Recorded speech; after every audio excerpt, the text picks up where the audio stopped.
Sa ngalan ng Ama, ng Anak, at ng Espiritu Santo. Amen. Sa araw na ito, sinisimulan natin ang siyam na araw ng paghahanda para sa pagdiriwang ng dakilang kapistahan ng kapanganakan ng ating manunubos, ng kapanganakan ng Panginoong Hesukristo. Marahil nagtataka kayo,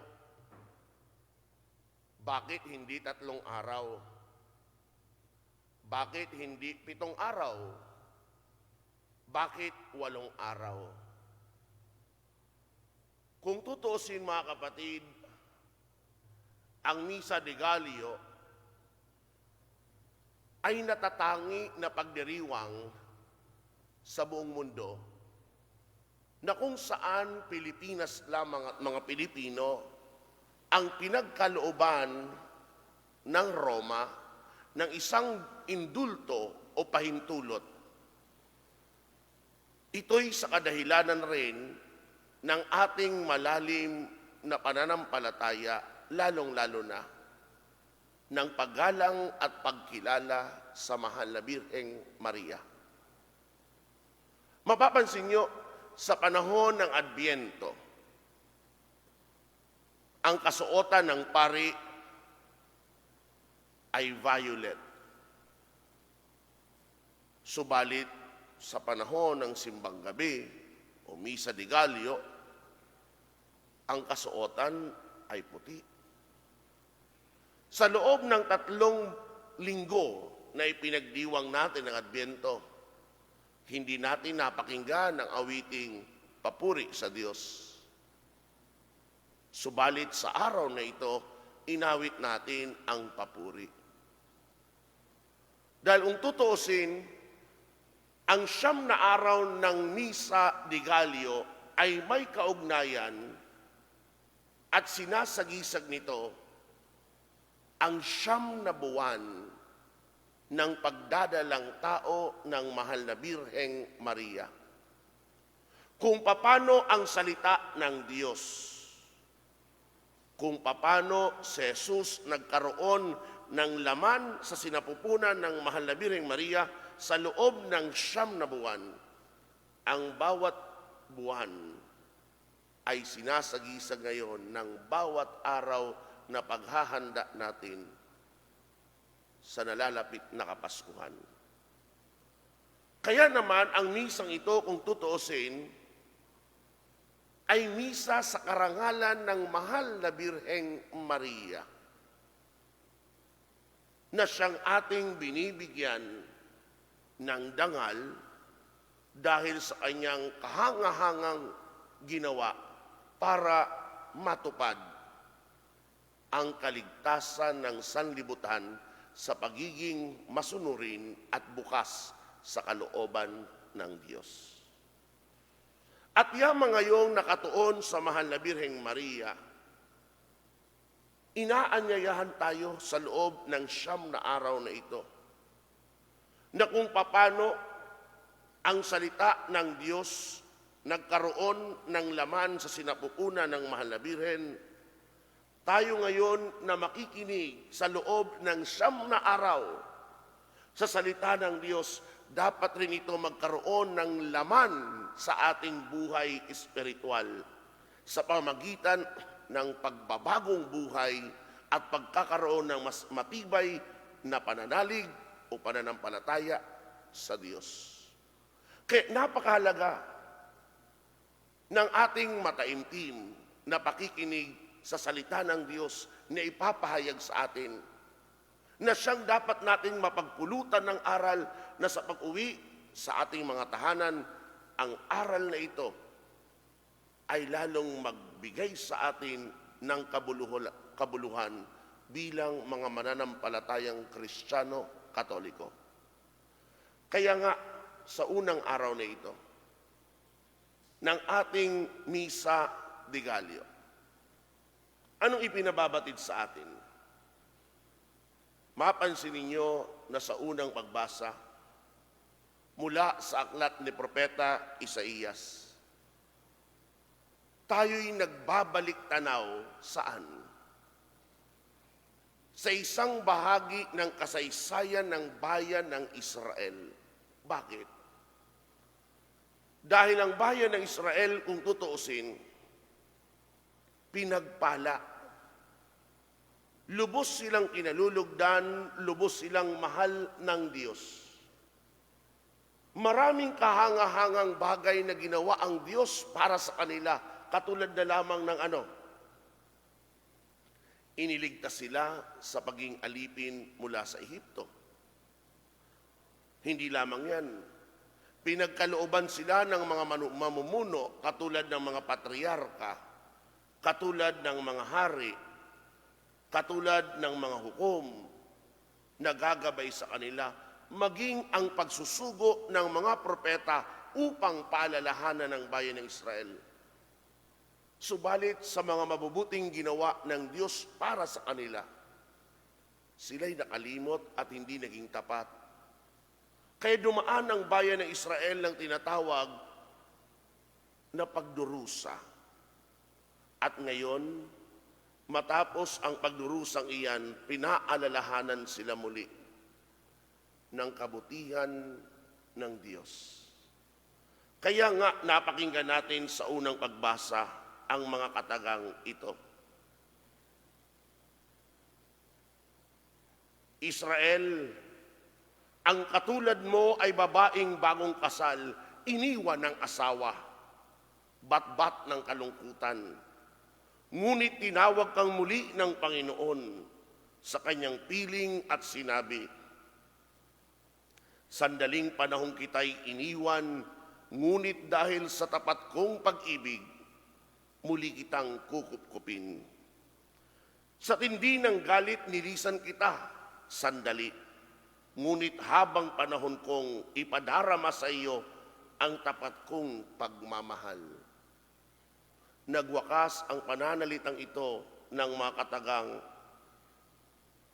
gayon din sa ngayon, iiwasan ko nang sa iyo'y magalit at hindi na kita parurusahan uli.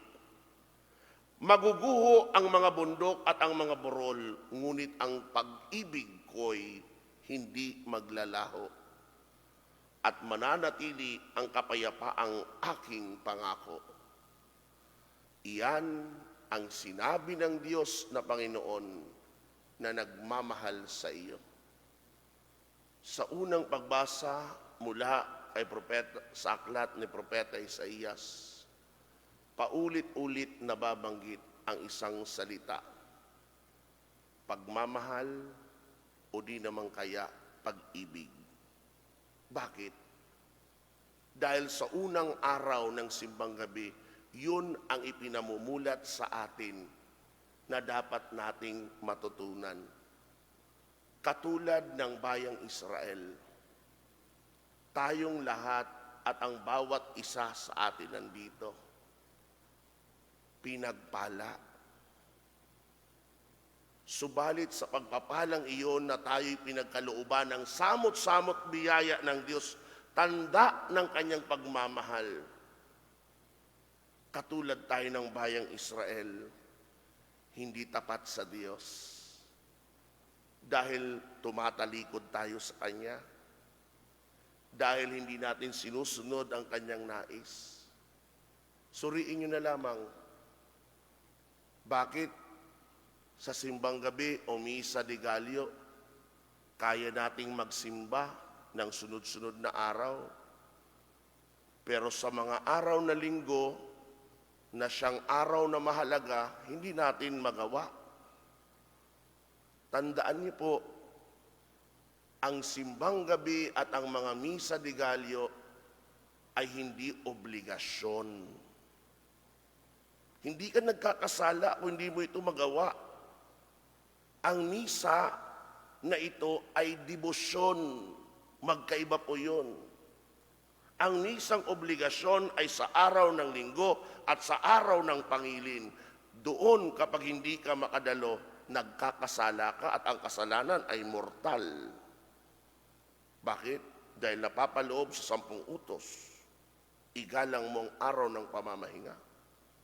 Pero bakit kaya natin na dumalo ng simbang gabi o misa ginaldo, madaling araw pa naman? Mga kapatid, yan ay isang halimbawa lamang ng ating mga kahinaan at pagkukulang sa Diyos. Subalit sa kahinaan at pagkukulang na iyan, ipapadama sa iyo ng Diyos kung paano niya ipinadama ang pag-ibig niya sa Israel. Kaya iyamang ito ang ipinadadala sa ating mensahe sa unang araw. Bakit? Dahil ang mismong pagparito ni Jesus ay tanda ng pag-ibig ng Diyos. Ibibigay niya ang kaisa-isa niyang anak para sa kaligtasan ng sangkatauhan. Kung ito ngayon ang ipinamamalas ng Diyos, nag-uumapaw na pag-ibig, anong hinihintay ng Diyos? Pakinggan natin ang ebanghelyong pagnilayan natin ang ebanghelyong ating nang napakinggan. Sinabi sa huling bahagi ng salaysay ni San Lucas, pinakinggan si Juan ng mga mamamayan, pati ng mga publikano. Ang mga ito'y sumunod sa kalooban ng Diyos nang pabinyag sila kay Juan.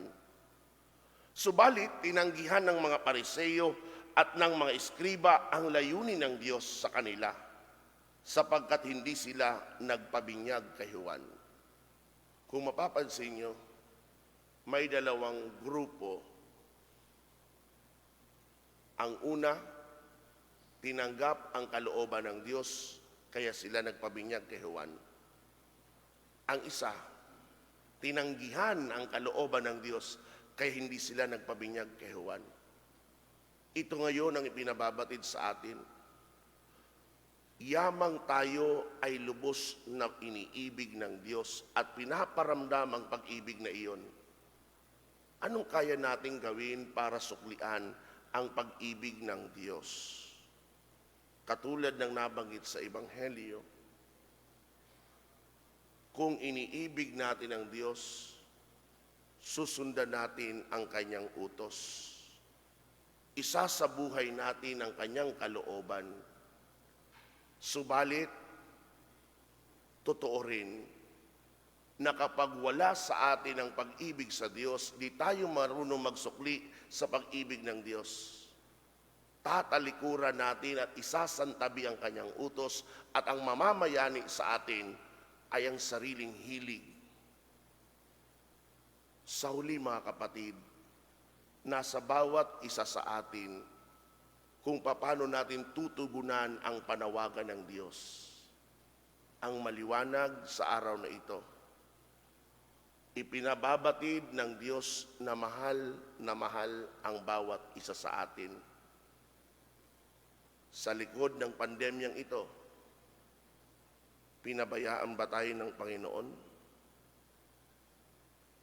Sa mga pagsubok sa buhay, hindi ba din ng Diyos dininig ang iyong mga kahilingan?